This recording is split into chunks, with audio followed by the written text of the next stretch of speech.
waxaan codsanaynaa dhammaan marti sharafta qaayaha leh caawa kala soo qayb gashay xafladan munaasabadan aynu ugu dabaaldegayno sanad guuradii 16aad ee ka soo wareegtay aasaaska Puntland inaad fadlan soo gashaan waad fariisataan waxa inoo bilaaban doonaa barnaamijkeennii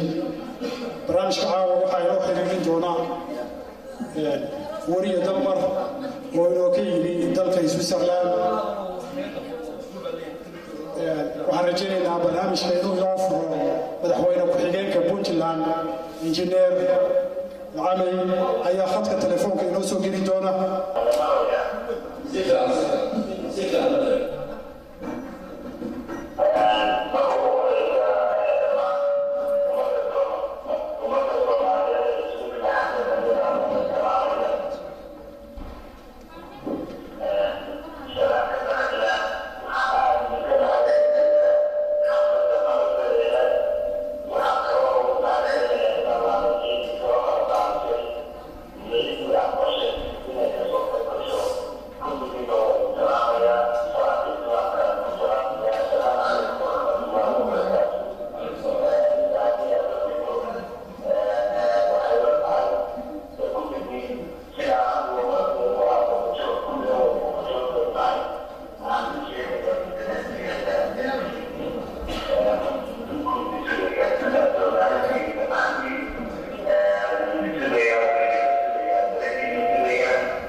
ay samaysteen maamulka ay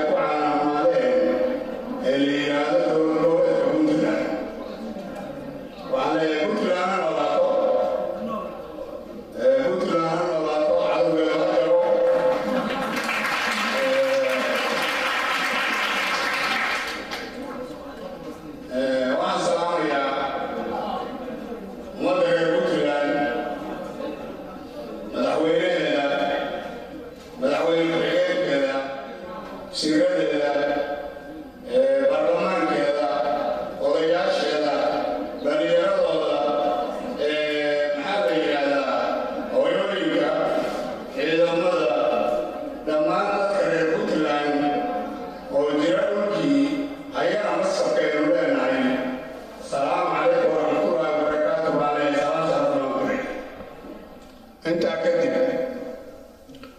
وأعرف أنا كارلو موضوعية دورة أبان أصول ويرنا دورة الأردن وهذا كتير تبون تلا دورة هذا واحد كيريا غير بدن بايري سبب الله لقاطي وحبا يريا أنت الدولة رسمية اللي جهليو وكل شيء سعادة ديو شرعي إلى نكمل أحبنا عندهم أبان طلابة أوصل ويرنا أنت كذب عروينا قدبو أرنت Soomaaliya horta wax reer leeyahay ma aha waa wax dadka ka dhaxaysa wixii hadda la dhisay wax dadka ka dhaxaya dadku waxay u qabaan wax Soomaaliya cid gaar ah leedahay ma aha wax cid gaar ah leedahay Soomaaliya dadka ka dhaxaysa haddii aan lagu socon waxa la qortay ama lagu heshiiyay cid u khasbani ma jirto ama u khasbanaan doonto Soomaaliya waxa leenahay ilaahay ka dhax saaro balaayada ku dhax jirta ilaahay iskeedii sharafkeedii hawsoo celiyo ilaahay maaragtay wadan baynu nahay ilaahay maaragtay ana garab galo waxa kaloo digniin u diraya dadka ku dhex jira Soomaaliya ee dhibaatada ka wada ama guruub ha noqdeen ama wax kale ha noqdeen Soomaaliya yani kuma jirayso waxa kan waa la xisaabtamaya waxaanu leenahay dunuubta Soomaaliya laga galay meel la'aan dhicmayso taariikhduna way qoraysaa generation ka dhaxaydo waxa fiican bini'aadamka inay wax fiican taariikhda ka qorto hadday bini'aadamka taariikhda wax ka qorto waa wax madow weyn waa wax madow cidii dembigaasna waa lagu xisaabtami doonaa leadershipka dadka isu sheegayeen qaarkooda waxaan leenahay kuma habboonayna hoggaamiyataan Soomaaliya waxaa fiican inaad saas baan leeyahay taas afxaq baanu ku leenahay waxaanu leenahay Soomaaliya ha noolaato Soomaaliya ilaahay maaragtay ha ka keeno xal fiican way caafimaad dadka Soomaaliya ilaahay ha keeno asalaamu calaykum waraxmatullaahi wabarakaatuh wasalaam وعليكم السلام هذا المحسن يا سيدي وطبعا القضية يا مرسي بالإسرائيل وحاول يا أول سياسي ورابع صحافتنا أفياك جالية كنت لها وإدارة النروي هي أحد حصل وقوع على التوقيت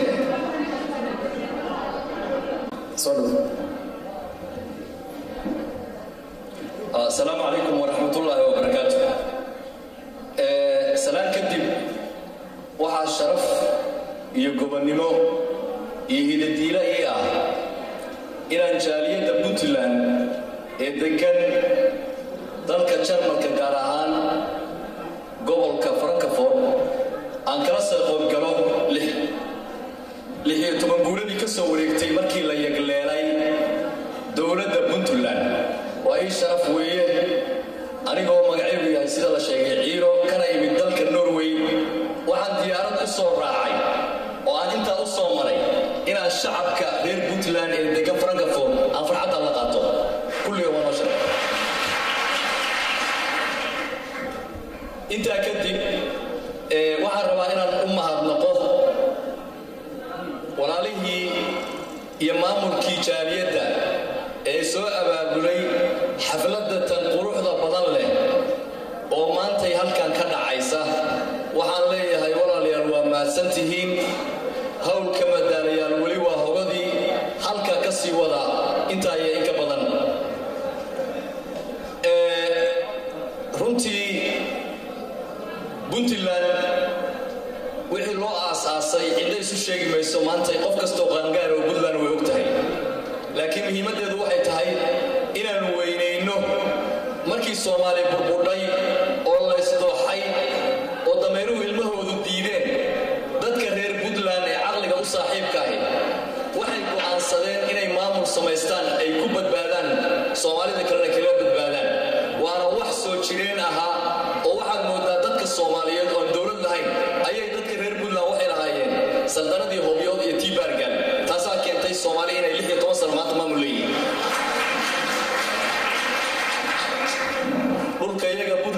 ku jira dheeman iyo luula dheehageela orashaan dhaqla dhayda arigeenna dhaga yara libaax baa ku xiran dhumucda xeebteenna dhumaha shidaal baa qotoma dhoodida oo idina dhuxushaya intaa waxaa ii dheer xabag dhacaamaysa intaasoo dharaar cada ayaa dhulka yaga yaalla dhankeebaan u soo dhurin dhallinyaragaan dhowrna hadalkiina waxaa sharaf mudan oo in la xuso mudan oo ragga ka horeeya oo aan ogahay in ay Puntland qof kastoo caqliga u saaxiib oo kalsoonida reer Puntland inay yihiin lafdhabarta hadday noqoto dhaqaalaha hadday noqoto hiil iyo hoba la garab taagan dadkooda iyo dadkooda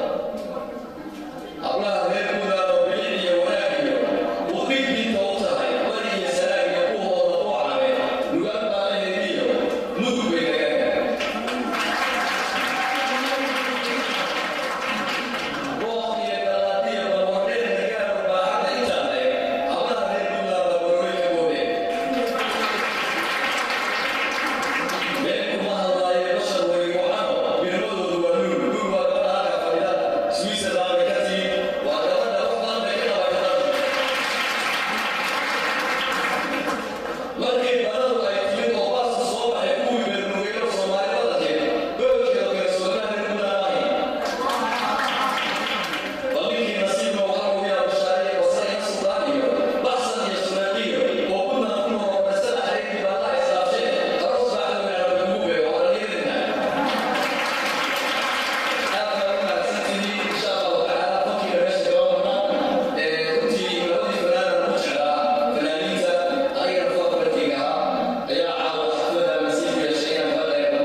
Puntland waxaan u rajaynaynaa horumar iyo nabad iyo barwaaqo anigoo ku hadlaya magaca afka Khaatumo Soomaalida waxaan u baryaynaa Ilaahay inuu dhibaatada haya ka dulqaado Soomaalida dhibaatada wada haysata laakiin mushkiladda haysta waxa weeye dhibka inagu baa isku sameynayna dhib banaanka imanaya kale ma jiro Ilaahay dhibkayna ka dulqaado dhibkayna haystana inaga isku wadna إلهي وتعالى كتوغاضو قلبك إن لا يسكسو دبو سيداسي السلام عليكم ورحمة الله وبركاته وعن شعلها وين آدو شعلها هاي يقول لي هذا أبوان لغمان وغير مرايكنا غير بودلان أبان شعلها يدانا خلدانين بماسو قبل بوتريا وهو آد وهلا قيمها هو يدو ليلهي هو يدو قيمها ليلهي وحن شعلي سينا دي لي وداك تنعاون وهرنيا hooyadu inay qaali tahay hubanti weeyaan la iskuma hayo oo waan midaan hadal ka taagnayn waa geed harweyn gabayga waa ka khaldaya waan kale ma jecla inta ka aqaanan idin la wadaag waa geed harweyn oo khalqigu ku hiiranaya aabbaho hirdamaya oo naftiyo huraya maalkiisa hadalkii rasuulka hadalkii rasuulka ay xaqnimo kaga horeysa saddex jeer bay ka hadleen halka diintu saartay ee jannada gelisay hoosteeda janna taxtu muhata ee jannada gelisay hoosteeda hiiro inay tahay ayaan helay akhbaartii sagaalkii biloodee hore een hurudnay uurkeeda hakad baa tallaabadii galay oo hiirgabay noqotay hilibkii iyo bariiskii cuntadii ka hortimoo diiday bareer baa hadheeyo hurdadii toosu heli weyday iyadoo habkaasa bay mar qura soo hirdiday fooshu halhaleel nafteedii markii heedadii loo yaabay hiilkii ilaah buu ilmi hore u soo dhaafay iyadoo hafeefanaysa oo habaya dhiigeedu horaadada intay nagu duday waliba noo heesta abaha waxay haddaad gaadhso qoreen siqaadka naga qabo iyagoo hore marka aad ka soo qaadaan hay'adaha garanayo bay naasoo gudwaysaa horaadada intay nagu duday way waliba noo heestay caanahay habeenkii markaa guudo soo qoosho hore nagama siiso iyadaa u qobato eegta wayga oo igaa jeemaysa hay'adaha ayay yeegaysaa gogosha hoosteeda ammaankeeda ayay huginaysaa hadiyo goora ninkay hooyadii noo shaqo waa hantiya maal oo waa hodalku deeru bashiirina ilaahay haddii hooyada ay hantiya haal ku weydiiso oo aana tahay oo markaa huli karaytooga haye hooyo hadalka way oo hadal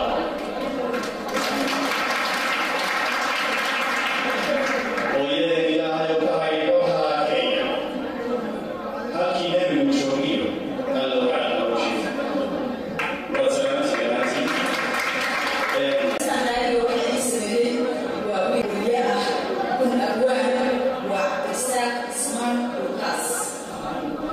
deegaan sumcad weyn laho nabadda saldhigayo tahay sareedayo sharaf laho quruxi sadkeedu yahay ayuu dadku sahansada puntland waa seridii 98 salaadii shalcado samaha or sida shacab si toosugu taagay udur waa maalin sumadlo sanad guuradii puntland samaan aan ku wada xusne dhammaantiina sara kaco calanka sare noogu dhulaa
Yeah.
sida qiimaha leh waad uga soo qayb gasheen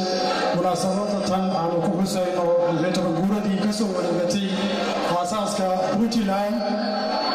aad iyo aad mahad gaar ah waxaan u celinayaa marti sharafta qaayaha leh ee nooga timi dalka dibadiisa gaar ahaan Suldaan Qotole oo ah isim caan ah oo ka mid ah isimada Puntland ayaan horay salaanta sharaf u diray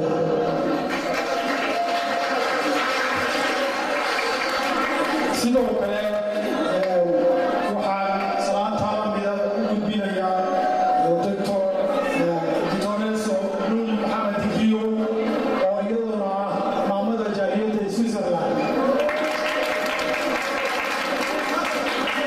waxaan sidoo kale isaguna halkan lala jooga oo caawa marti sharaf gaar ah inoo ah afhayeenka jaaliyadda Puntland ee dalka Norway Dr. Lille sidoo kale waxaa iyaguna marti sharaf noo ah injineer Maxamuud Kaarshe gudoomiye ku-xigeenka jaaliyadda Puntland ee dalka Jarmalka madaxda iyaguna qadarinta mudan ee caawa halkan xafladda lagala soo qayb gashay waxaa ka mid ah afhayeenka jaaliyadda Puntland ee dalka Jarmalka mudane Bucuf dhammaan qabanqaabiyayaasha dhalinyarada si isku mid ah ayaan idinkana hambalyo gaar ah iyo mahad celin idiin soo jeedinaya waxa kale oo xusud mudan dhanka fanaanada haddii aan u noqdo fanaanadeena qaaliga ah laki xaaji wacays sidoo kale waxaan la iloobi karin fanaanka weyn ee dalka Germany Naste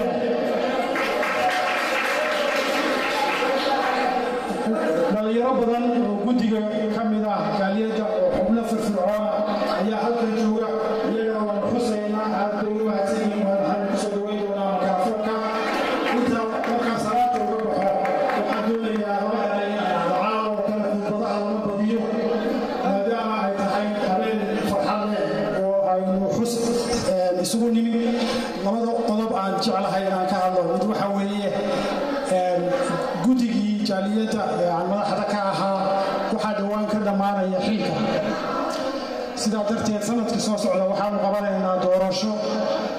lagu dooranayo guddi cusub iyo guddoomiye cusub anigu laba teeran ayaan guddoomiye ka soo noqday jaaliyadda waxaan jeclahay caawa inaan halkan idinkaga caddeeyo xafladdii ugu dambaysay oo aan qabto anigu guddoomiyaha caawa xafladda dambe oo soo socota waxaan jeclahay anoo shacaba inaan imaado sidaa darteed waxaan idinka codsanayaa dhalinyaro inaad doorashadaas ka soo qayb gashaan idinkoo musharaxiina iyo idinkoo codkiina dhiibanaya labadaba intaa markaan ku soo koobo hadalkayga waxaan jeclahay inaan qodobka labaad u gudbinno waxaan idinku dhiibayaa wariya dalmar oo qodobkaasi inoo daadihinaya waa tahay uu mahadsan yahay gudoomiyaha jaaliyadda Puntland ee dalka Jarmalka mudane Maxamed Cabdiraxmaan kelmadihii qiimaha lahaa ee halkan uu ka jeediyey sidaa arkaysaan gudoomiyaha waxa uu gacanta ku hayaa bilo sharafyo oo ugu talagalay marti sharafta qiimaha leh ee ka soo qayb gashay xafladda qaarkood oo aan magacyadooda sheegi doono qofkii aan sheegno waxaan jecelnahay inuu halkan yimaado dabadeedna gudoomiyaha uu ka gudoomo hadiyadda uu ugu talagalay sidoo kale gudoomiye ku-xigeenka iyo afhayeenka jaaliyadda dhammaan waxa ay u midaysan yihiin inay dadka ay guddoonsiiyaan marka jaaliyadda Puntland ee dalka Jarmalka waxaan ku ammaanaynaa haddii aynu nahay marti sharafta ka soo qayb gashay caawa xafladdan sida qiimaha leh ay u soo qabteen iyo weliba qaabka ay u wadaan haatan waxaan jeclahay inaan u yeero marti sharafka qaarkood oo la doonayo inay halkan soo istaagaan si ay maamulka jaaliyadda Puntland ee dalkan Jarmalka ugu gudoomaan hadiyadaha ay ugu talagaleen shakhsiga ugu horeeya ee nasiibka u yeeshay caawa inuu halkan yimaado kana gudoomo maamulka jaaliyadda Puntland ee dalka Jarmalka waa suldaanka guud ee jaaliyadaha Puntland Suldaan Cabdirasaaq Siciid Cabdi Qotome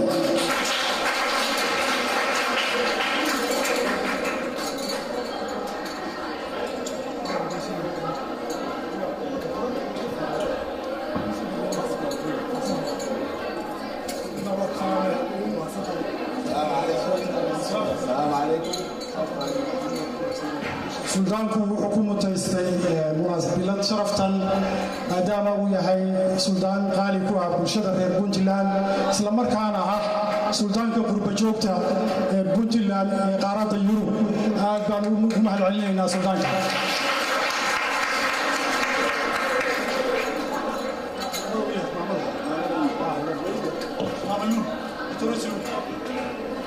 shakhsiga labaad ee la doonayo inuu halkan yimaado oo isna nasiib ku yeeshay inuu maamulka jaaliyadda Puntland ee dalkan Jarmalka uu ka gudoomo waa maamada guud ee jaaliyadaha Puntland ee caalamka Dr. Saluul Maxamed Axmed Luul Tigriyo shakhsiga saddexaad ee aan jecelnahay inaynu halkan ugu yeerno isna sidoo kale tabiladahaas qaaliga ka gudoomo maamulka waa abwaan waa siyaasi waa afayeen waa suxufi waa qoraa ciire Axmed Xasan Dr. Ligle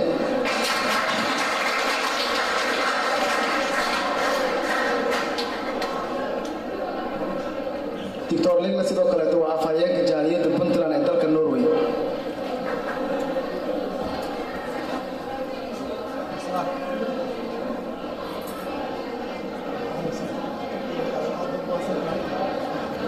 mahad gaar ah afayeenka jaaliyadda Puntland ee dalka Norway Dr. Ligle waa xubin firfircoon oo qaali ah oo runtii dalka iyo dibadda laga yaqaano kaalin muhiim ah ka soo qaatay asaaskii jaaliyaddaasi caawana kamid ah marti sharafteena qaayaha leh aad buu ugu mahadcelinayaa marka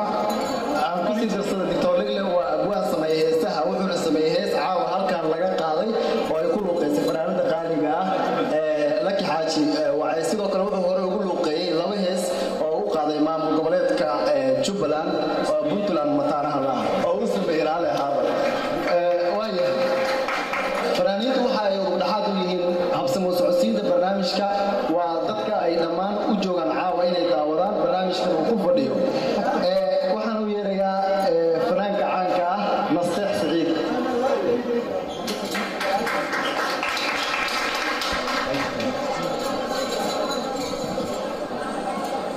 nasteex waa fanaan qaali ah waa fanaan ka soo qayb qaatay asaaskii jaaliyadda Puntland ee dalka Jarmalka waa fanaan daadihinayay dhammaan xafladihii aanu qabanay kaalinta koowaadna ka ahaa caawa waxaanu sharaf noo ah inaanu ku xusno bilad sharaf nasteex waa laba ilaawaan jaaliyaddana wuxuu ka yahay halyey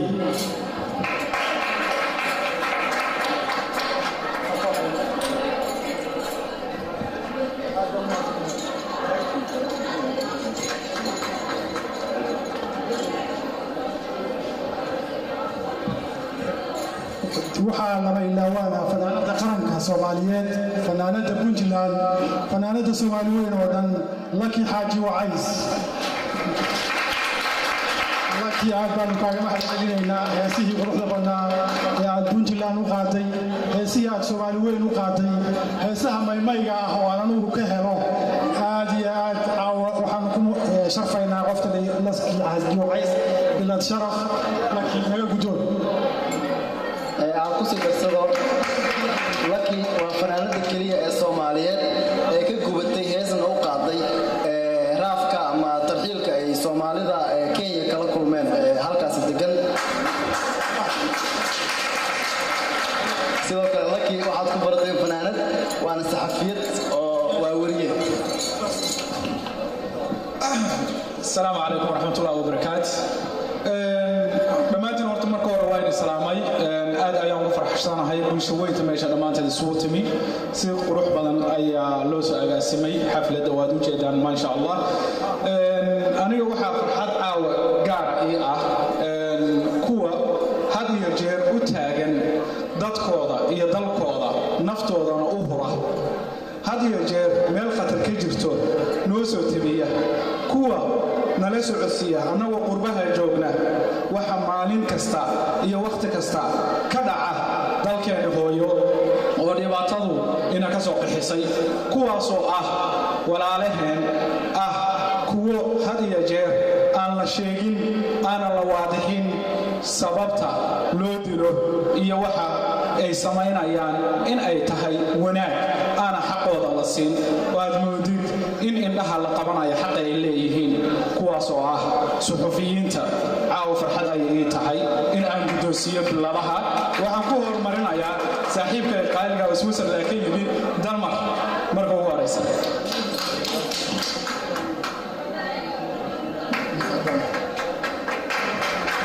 dalmar waa wariye aad iyo aad u sareeya mudana saxaafadda ku soo jiray naftiisana iyo waqti badan u huray bulshada Soomaaliyeed aad iyo aad ayaan ugu mahadcelinayaa waana ku faraxsanahay aan ku leeyahay saaxiib aad u mahadsan wariyaha labaad aan u yeeri doono waxa weeye wariyaheena aan dhammaanteen wada naqaano oo had iyo jeer dhinaceena jooga oo bulshadeena warka gaarsiiya dhibaatada halkan ina ku haysata iyo waqti kasta xaaladda aan ku sugannahay waa wariyaha sida khaaska ugu shaqeeya TV-ga Home Cable waa Mustafa Xaaji Haruun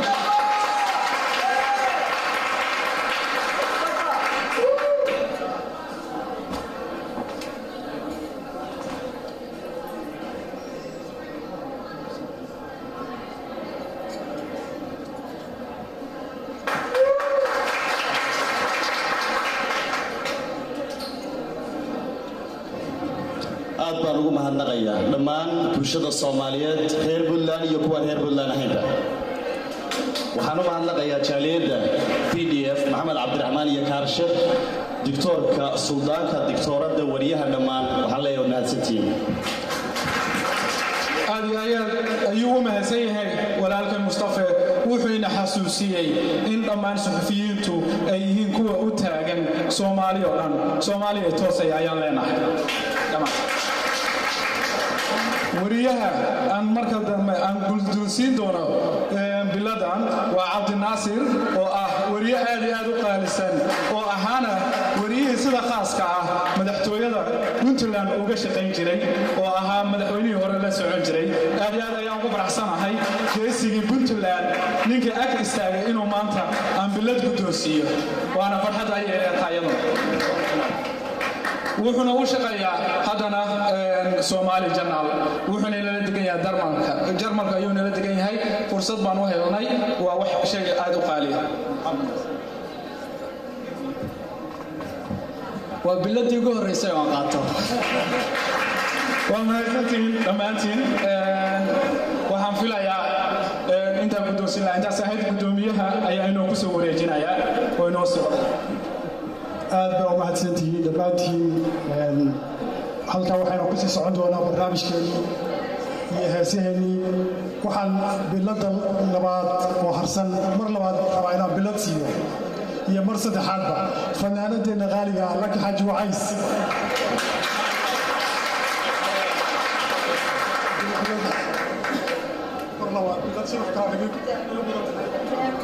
sidoo kale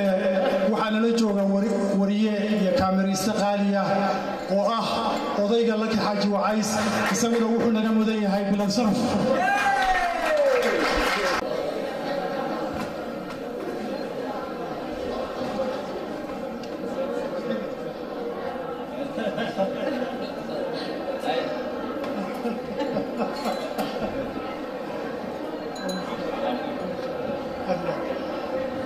Mama Sahra laba iloobi karo